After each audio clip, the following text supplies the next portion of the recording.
جی میرا سوال یہ ہے کہ اسلام دھرم میں فرقے کیوں ہیں، یعنی اسلام دھرم کیوں بٹا ہوا ہے؟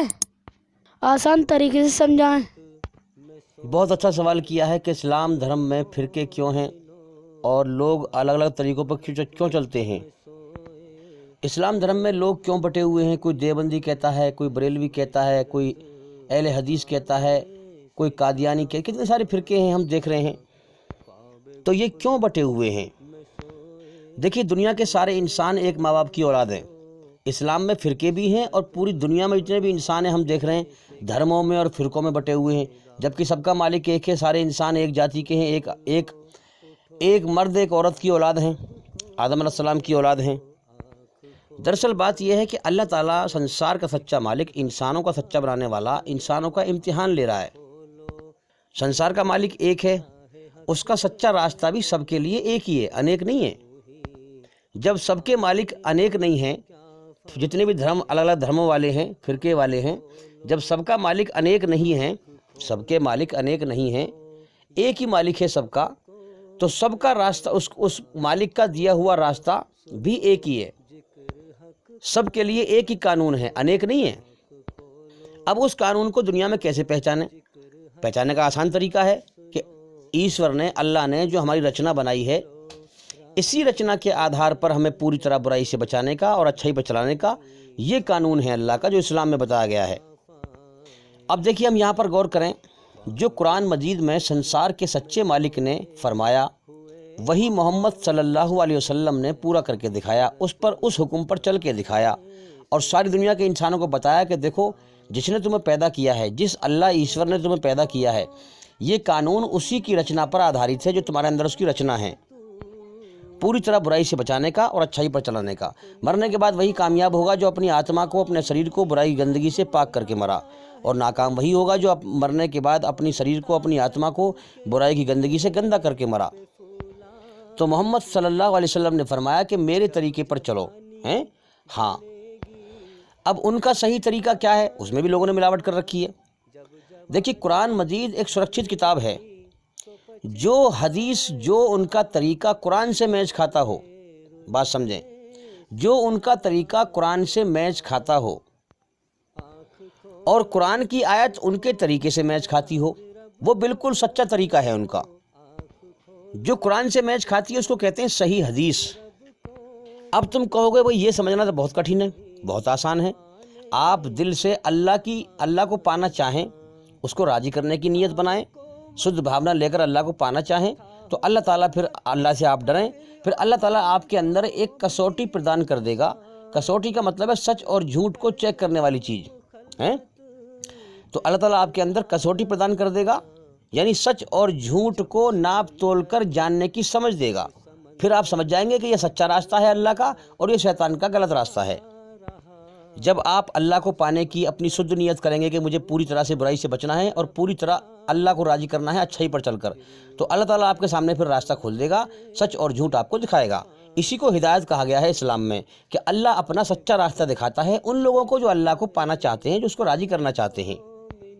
اب دیکھیے، محمد صلی اللہ علیہ وسلم نے فرمایا کہ میری امت میں 72-73 فرقے بن جائیں گے، ان میں سے ایک فرقہ جنت میں جائے گا، سورگ میں جائے گا، باقی سب نرک میں جائیں گے، جہنم میں جائیں گے۔ فرقے کا مطلب ہے مت، یعنی کہ ایک دھرم کو لوگ بانٹ لیتے ہیں اور الگ الگ طریقوں پہ چلتے ہیں۔ اب اس میں سے جو ہے پہچاننا مشکل ہے بھئی کون سچے راستے پر ہے۔ تو اب وہی اس سچے راستے کو پہچان پائے گا جو اللہ سے اپنا تعلق بنائے گا، سچے من سے، دل سے اللہ کو راضی کرنا چاہے گا، کیونکہ دلوں کا حال اللہ ہی جانتا ہے کہ کس کے دل میں کیا ہے۔ جو دل سے کوشش کرے گا اللہ اس کے لیے راستہ کھول دے گا، اس کو ہدایت دے دے گا۔ جو دل سے نہیں کوشش کرے گا، دنیا کے کھیل تماشے میں پڑا رہے گا، دین کو پیچھے کی چیز سمجھے گا اور دنیا کو آگے رکھے گا، وہ گمراہ رہے گا۔ جو پوری دنیا کو ناپسند کر کے اللہ کو پسند کرے گا، اللہ اس کو گمراہی سے باہر نکال لے گا، سچا راستہ دکھا دے گا اس کو، جو کہ اس کی بنائی ہوئی رچنا کے آدھار پر ہے۔ اب دیکھیے، جو انسان دل سے کوشش نہ کرے گا وہ گمراہ ہوگا، اور گمراہی کا راستہ ہے جہنم کا راستہ، نرک کی آگ کا راستہ۔ اب محمد صلی اللہ علیہ وسلم سے پوچھا گیا کہ کون سا فرقہ، کس طرح کے لوگ سورگ میں جائیں گے، جنت میں جائیں گے، تو محمد صلی اللہ علیہ وسلم نے فرمایا جو قرآن اور صحیح سنت، صحیح میرے طریقے کو ہیں، جو قرآن اور صحیح حدیث، قرآن اور سنت یعنی صحیح میرے طریقے کو مضبوطی سے پکڑے گا وہ گمراہ نہیں ہوگا۔ تو قرآن اور سنت پر محمد صلی اللہ علیہ وسلم نے گارنٹی لے لی، جو قرآن سنت کو پکڑے گا وہ گمراہ نہ ہوگا، اس بات پر گارنٹی لے لی۔ اب آپ دنیا میں دیکھیں کتنے فرقے ہیں، کوئی دیوبندی ہے، کوئی بریلوی ہے، کوئی قادیانی ہے، کوئی شیعہ ہے، کوئی سنی ہے۔ اس پر ان فرقوں پر اللہ نے، محمد صلی اللہ علیہ وسلم نے کوئی گارنٹی نہیں لی ہے، ان فرقوں پر کوئی بھی گارنٹی نہیں لی ہے، قرآن اور سنت پر گارنٹی لی ہے۔ تو پھر ہم بھائی ان فرقوں کے چکر میں کیوں پڑیں؟ پھر اب سچائی کو پہچاننے کے لیے کیا کریں؟ پھر سیدھی سی بات ہے کہ ہم سیدھی بات قرآن و سنت سے ملائیں، قرآن سے اور محمد صلی اللہ علیہ وسلم کی سنت سے ہیں، ہم سیدھی بات قرآن و سنت سے ملائیں، وہ چاہے کسی بھی فرقے کی بات ہو، کوئی بھی کہہ رہا ہو، اگر وہ قرآن حدیث سے میچ کھاتی ہے تو ہم اسے مانیں گے، اگر وہ قرآن حدیث سے ثابت ہوتی ہے تو ہم اسے مانیں گے، اس پر اپنی زندگی کو لگائیں گے، اس پر عمل کریں گے۔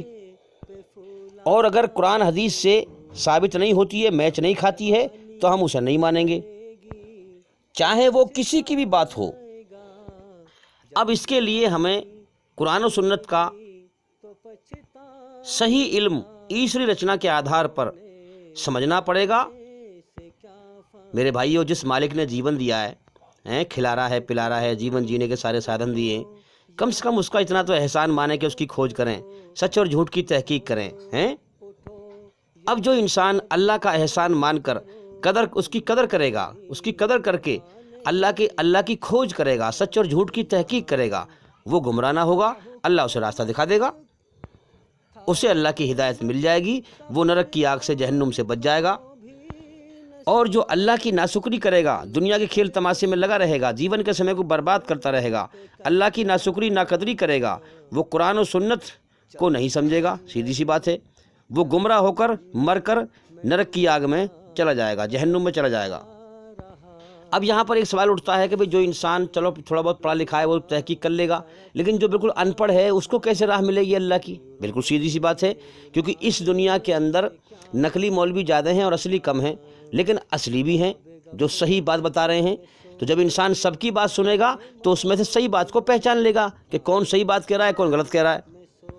اگر وہ اللہ کو پانا چاہے گا تو اللہ تعالیٰ اس کے لیے راستہ کھول دے گا، لیکن جو ہر دھرمی اپنائے گا کہ نہیں میرا فرقہ، میری سوچ اور میرے فرقے کا طریقہ یہ سب سے بڑھیا ہے، مجھے کسی اور کی بات سننی نہیں ہے، تو بھئی ایسا انسان سیدھی سی بات ہے وہ اللہ کو پانا چاہتا ہی نہیں ہے، اللہ کی ناقدری کر رہا ہے، منمانی کر رہا ہے۔ پھر وہ دیکھیے اللہ کو تو وہ راضی کرے گا نا جو اپنی مرضی چھوڑ کر اللہ کی مرضی کو جاننے کی کوشش کرے گا، اور جب اللہ کی مرضی کو جاننے کی کوشش کرے گا تو پھر وہ سب کی بات سنے گا، تحقیق کرے گا، چیک کرے گا، اور جو اچھی بات ہوگی اس کو لے لے گا، بری بات کو چھوڑ دے گا، ہر دھرم سے حاصل کرے گا، ہر فرقے سے حاصل کرے گا، سب طرح سے چیک کرے گا۔ تو سوال آپ کا اچھا تھا کہ اسلام میں فرقے کیوں ہیں؟ دیکھیے مالک ہمارا امتحان لے رہا ہے، وہ جاننا چاہتا ہے کہ کون میری مرضی کو جاننا چاہے گا اور کون اپنی منمانی کرے گا۔ جو اپنے من کو راضی کرے گا وہ مرنے کے بعد نرک کی آگ میں جائے گا، اور جو اپنے رب کو راضی کرے گا، اپنے رب کی مرضی جاننے کی کوشش کرے گا، اس کی مرضی جان کر اپنے من کی اچھا کو اس کے سامنے سرنڈر کر دے گا، اور اپنی من کی مرضی چھوڑ کر اپنے رب کی مرضی پر چل کر اسے راضی کرے گا، وہ مرنے کے بعد سورگ میں جائے گا، اللہ کا انعام پائے گا۔ کیونکہ اللہ کا سیدھا سوال ہے کہ میرے بندے تو کچھ نہ تھا، میں نے تجھے انسان بنایا، کھلایا پلایا، جیون دیا، جیون جینے کے سارے سادھن دیے، جیون کا سمے دیا، سب کچھ دیا، میں نے تیرے لیے اتنا کیا، لیکن تو نے میرے لیے کیا کیا؟ تو نے میرے لیے کتنی کوشش کی؟ اگر اس نے اللہ کا احسان مانا ہے، اللہ کی کھوج کری ہے دنیا کے اندر، اسے راضی کرنے کی کوشش اور محنت کری ہے، تو اللہ تعالیٰ دیکھ رہا ہے، سب کے دلوں کا حال جانتا ہے، اللہ سے کچھ بھی چھپا ہوا نہیں ہے۔ اگر واقعی میں کوشش کری ہے تو اللہ کو معلوم ہے، پھر وہ اللہ کے انعام کا حقدار بن جائے گا کہ ہاں تو نے میرے پیدا کرنے کا کچھ تو حق ادا کیا۔ اللہ اتنی بڑی ہستی ہے کہ اس کا حق تو کوئی ادا کر ہی نہیں سکتا ہے بھائی، یاد رکھیں، لیکن ہم اللہ کے لیے کچھ تو کوشش کریں، اتنی کوشش تو کریں جو اللہ ہم سے راضی ہو جائے۔ تو جن لوگوں نے اللہ کے لیے کوشش کی ہے، یاد رکھیں موت کے بعد انہی کی کوشش کام آئے گی، اور جنہوں نے اللہ کی ناقدری کی ہے، اللہ کی بنائی ہوئی رچنا کے آدھار پر جیون جیا ہے، دنیا کو کھیل تماشے میں لگے رہے، اللہ کی ناقدری کری، اللہ کی کھوج نہ کری، حرام حلال کی پرواہ نہ کری، دنیا میں ظلم جائز کیا، فساد پھیلایا، اللہ کی رچنا کے خلاف چلے، اللہ کے لیے کوئی کوشش نہ کری، اللہ کا ناشکرہ بن کے مرا، اللہ کا کوئی احسان نہیں مانا، ناقدری کر کے مرا ہیں، تو مرنے کے بعد پھر اس کی نگاہیں جھک جائے گی اللہ کے سامنے۔ تو جو اللہ کے نہ قدرے ہیں، نہ شکرے ہیں، ان کا ٹھکانہ جہنم ہے، جاؤ تم جہنم میں۔ جو جس نے اللہ کے لیے کوشش کری ہے وہ اللہ کی رحمت کا حقدار ہے، وہ اللہ کے انعام جنت کا حقدار ہے۔ اب دیکھیے آپ، قرآن میں آیت ہے اس کی کہ ایک مرد اور ایک عورت کے جوڑے سے اللہ تعالیٰ نے دھرتی پر کتنے سارے انسان پھیلا دیے۔ پوری دھرتی پر آدم علیہ السلام کی اولاد جگہ جگہ پر بھری پڑی ہے۔ آپ سچائی کی آنکھ کھول کے غور تو کریں، سچائی کے چشمہ پہن کے غور تو کریں۔ انسان ایک جاتی کے ہوتے ہیں بھائی، بھینس ایک جاتی کی ہوتی ہے۔ اب انسان اگر ایک بھینس کو دیکھا اور کہیں جا کر دوسرے ایریا میں دوسری بھینس کو دیکھا تو وہ فوراً پہچان لے گا یہ بھینس ہے بھائی، اس کا لمبا منہ ہے، کالا رنگ ہے، پہچان لے گا ہیں اس کے آکار سے۔ اسی پرکار سے انسانوں کا آکار سب کا ایک سا ہے، تو سب انسان ایک جاتی کے ہیں، ایک ماں باپ کی اولاد ہیں۔ اسی لیے قرآن میں کہا گیا ہے کہ اللہ کے نزدیک جات پات، رنگ، نسل، چھوت چھات، اونچ نیچ ایسا کچھ نہیں ہے۔ اللہ کے نزدیک سارے انسان برابر ہیں۔ اگر کوئی بڑا ہے تو وہ بڑا ہے جو اللہ سے ڈرتا ہو اور اس کے حکم پر چلتا ہو، اسے راضی کرتا ہو۔ تو یاد رکھیں، اللہ سے بڑا کوئی سخی دانی نہیں ہے۔ اس نے جیون دے دیا انسان کو، اور جیون کا سمے دے دیا، دنیا میں بھیج دیا، اور جیون جینے کے سارے سادھن دے دیے ہیں۔ اب جاؤ دنیا میں، میری کھوج کرو۔ جو میرے لیے کوشش کرے گا مرنے کے بعد میرے انعام کا حقدار ہوگا، جو میرے لیے کوشش نہیں کرے گا وہ سزا کا حقدار ہوگا، جو میرے بنائے ہوئے نیموں کا پالن نہ کرے گا، میری رچنا کے خلاف چلے گا، دھرتی پر فساد پھیلائے گا، ظلم جاستی کرے گا، وہ سزا کا حقدار ہوگا۔ سب کو جیون کا سمے دیا ہے، سب کو پھر موت دے کے اٹھاتا ہے وہ۔ تو پوری دھرتی پر آدم علیہ السلام کی اولاد جگہ جگہ بھری پڑی ہے، اللہ کی مخلوق بھری پڑی ہے۔ یہ سب اللہ کے پیدا کیے ہوئے انسان ہیں۔ اللہ تعالیٰ سب کو کھلا رہا ہے، پلا رہا ہے۔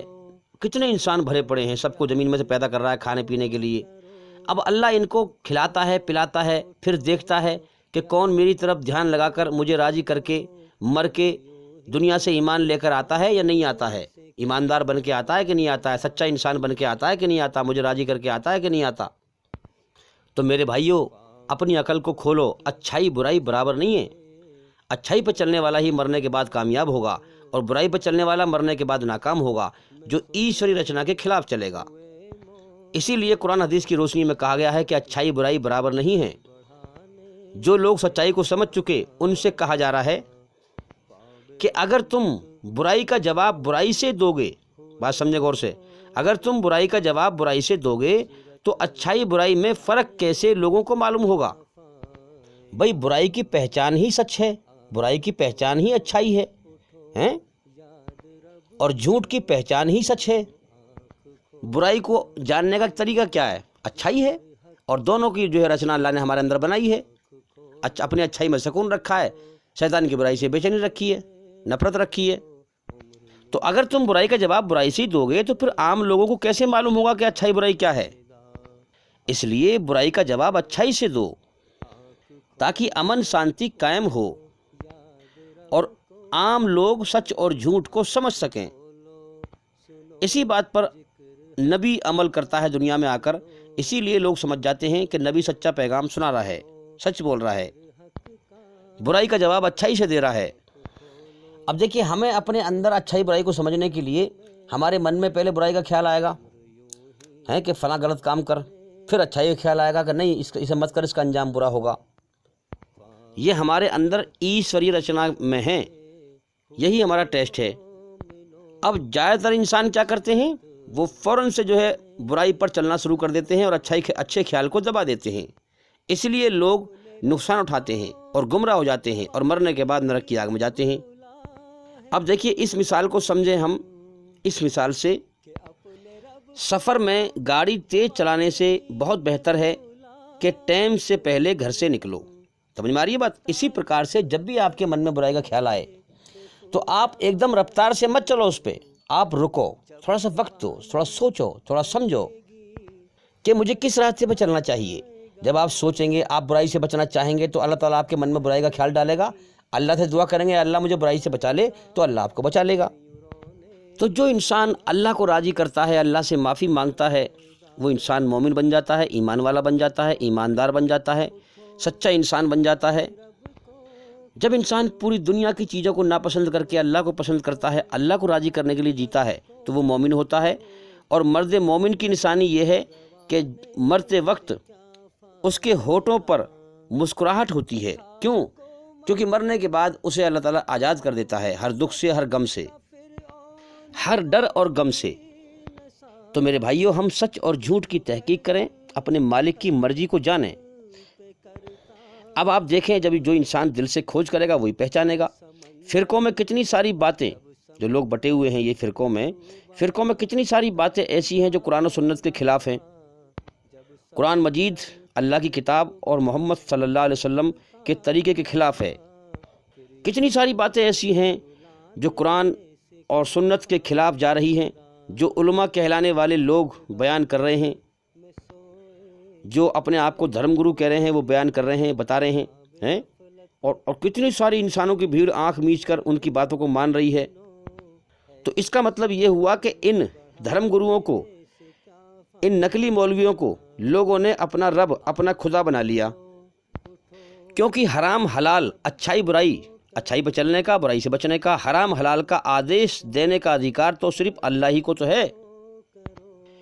اب جو انسان، جو مولوی اللہ کے حکم کے خلاف حرام حلال کا حکم دے رہا ہے، لوگ آنکھ میچ کے مان رہے ہیں، تو اس کا مطلب اپنے مالک کی ناقدری کر رہے ہیں، وہ ایشوری رچنا کے خلاف چل رہے ہیں۔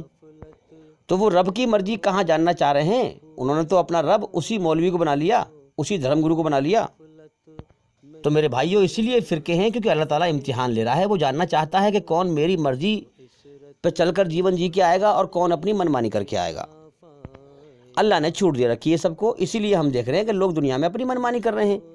جو اللہ کو راضی کرنا چاہتا ہے وہ اللہ کو راضی کرے، جو نہ کرنا چاہے وہ نہ کرے، اس کی مرضی ہے، اللہ نے چھوٹ دے رکھی ہے۔ تو بھئی اللہ کا علم حاصل کریں اور ہمارے چینل کے اندر جا کر کے ایک ایک کر کے سبھی ویڈیو دیکھیں اور سنیں، تاکہ آپ جلدی سے جلدی اندھکار سے نکل کر روشنی میں آئیں۔ امید کرتا ہوں کہ سوال کا جواب ہو گیا، اور بھئی انشاءاللہ زندگی رہی تو پھر ملاقات ہوگی۔ السلام علیکم ورحمۃ اللہ وبرکاتہ۔ لوگوں کا حساب اعمال کا وقت نزدیک آ پہنچا ہے اور وہ غفلت میں پڑے اس سے منہ پھیر رہے ہیں۔ ان کے پاس کوئی نئی نصیحت ان کے پروردگار کی طرف سے نہیں آتی، مگر وہ اسے کھیلتے ہوئے سنتے ہیں۔ ان کے دل غفلت میں پڑے ہوئے ہیں۔ اللہ کے آگے صاف دل سے توبہ کرو، امید ہے کہ وہ تمہارے گناہ تم سے دور کر دے گا اور تم کو جنتوں میں جن کے نیچے نہریں بہ رہی ہیں داخل کرے گا۔ اس دن اللہ پیغمبر صلی اللہ علیہ وآلہ وسلم کو اور ان لوگوں کو جو ان کے ساتھ ایمان لائے ہیں رسوا نہیں کرے گا، بلکہ ان کا نور ایمان ان کے آگے اور داہنی طرف روشنی کرتا ہوا چل رہا ہوگا، اور وہ اللہ سے التجا کریں گے کہ اے پروردگار، ہمارا نور ہمارے لیے پورا کر اور ہمیں معاف فرما، بے شک اللہ ہر چیز پر قادر ہے۔ اور ہم نے لوگوں کے سمجھانے کے لیے اس قرآن میں ہر طرح کی مثالیں بیان کی ہیں تاکہ وہ نصیحت حاصل کریں۔ یہ قرآن عربی ہے جس میں کوئی عیب اور اختلاف نہیں، تاکہ وہ ڈر مانے۔